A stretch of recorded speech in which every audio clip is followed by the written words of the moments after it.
Hello everyone. फिर से किसी उड़ते पक्षी ने बोला है कि मूर्तियाँ रखने से भी भाग्य चमकता है, लेकिन मैंने हमेशा बोला है कि मूर्तियों में नहीं, जीवंत आत्मा में ही आपने भगवान को खोजना है, क्योंकि नर में ही नारायण है।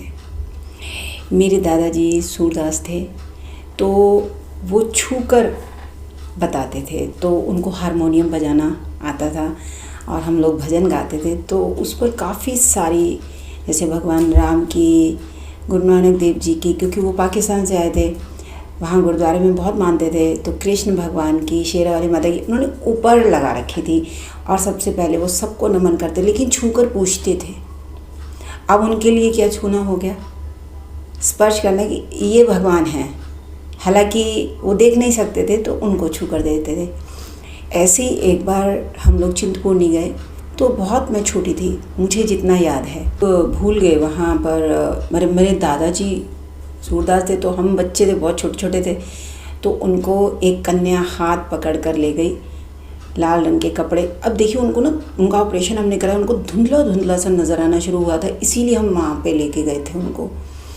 तो धुंधला धुंधला, तो उनको क्या लगा खुद मैया आई है, मैं रास्ता भूल गया हूँ, तो उन्होंने हाथ पकड़ा, कंजक थी, छोटी थी, तो वहाँ पर बिठा दिया। उसके बाद मेरे पापा जी को बोले, हम सब पहुँच गए, फिर देखा वो दुकान के बाहर बैठे हुए थे। कहते, तुझे पता है कि मुझे अभी माँ खुद यहाँ पर छोड़ने आई है, और ये बात सच है।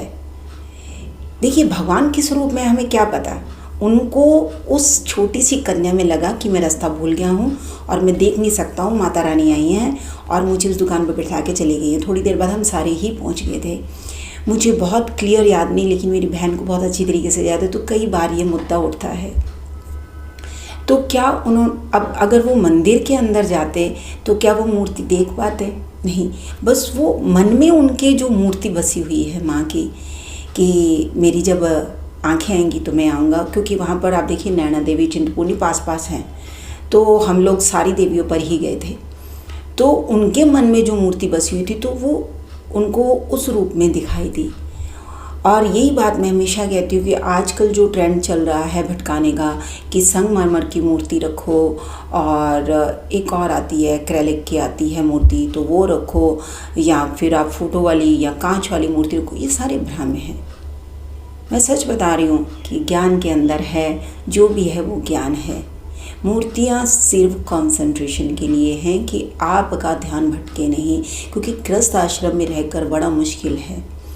और हम 24 घंटे, आप देखना पिक्चरों में दिखाया जाता है, क्योंकि भावना है ना कि मूर्तियों, इतनी सारी फ़ोटो लगा रखी होंगी और पूजा चल रही होगी, हार चढ़ा रहे होंगे, ये क्योंकि हमारी जो परंपराएं चल रही हैं हम उसको फॉलो कर रहे हो। भगवान को आप किस रूप में देख रहे हो, ये आप पर डिपेंड करता है। तो मेरे को भी किसी ने गिफ्ट दिया है, मैं आपको दिखा रही हूँ।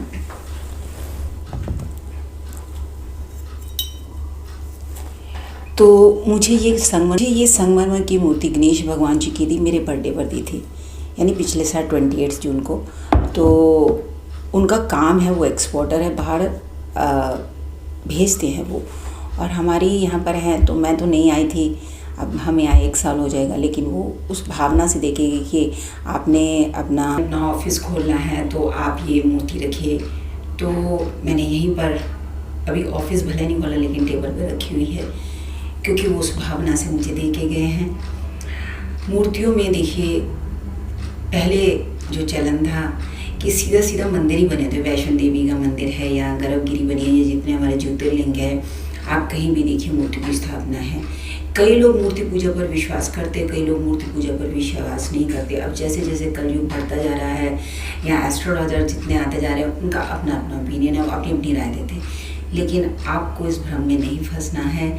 आपको सिर्फ ये देखना है कि जीवंत आत्मा में भगवान है। मूर्ति में तो अगर आप मानते हैं, विश्वास है, प्राण प्रतिष्ठा करते हैं, तो है, वो प्राण आ जाएंगे। लेकिन जिसके अंदर खुद से ही प्राण है, उसको आप टॉर्चर करके भगवान की मूर्ति की पूजा कर रहे हो, तो ये बिल्कुल गलत है। कहीं किसी शास्त्र में लिखा हो कि मूर्तियों की पूजा करनी है, मैंने अभी तक नहीं पढ़ा। शिव पुराण, गरुड़ पुराण और विष्णु पुराण, तीनों के अंदर और 4 वेद के अंदर कहीं मूर्ति पूजा का नहीं बताया हुआ है। सिर्फ और सिर्फ एक ही बात कही हुई है कि आप कर्म पर ध्यान रखिए, और भगवान विष्णु ने कहा है कि मैं ज्ञान के द्वारा ही मोक्ष दे सकता हूँ। तो सोचिए कि ज्ञान की कितनी बड़ी महिमा है। आप अपने बच्चों को पढ़ाइए। कई माएँ शिकायत करती है कि हमारे बच्चे सुबह उठते नहीं हैं, पूजा नहीं करते हैं, शिवलिंग पे पानी नहीं चढ़ाते। कोई बड़ी नहीं है, लेकिन अपनी पढ़ाई तो कर रहे हैं ना, वही उनके लिए पूजा है। तो इस तरह आप सच से जुड़ें, मेरे चैनल से जुड़ें, मेरे चैनल को लाइक करें, शेयर करें, सब्सक्राइब करें। अगली बार मिलते हैं एक और सच के साथ, अच्छी बात के साथ। डॉक्टर किरण बाबा, बाय।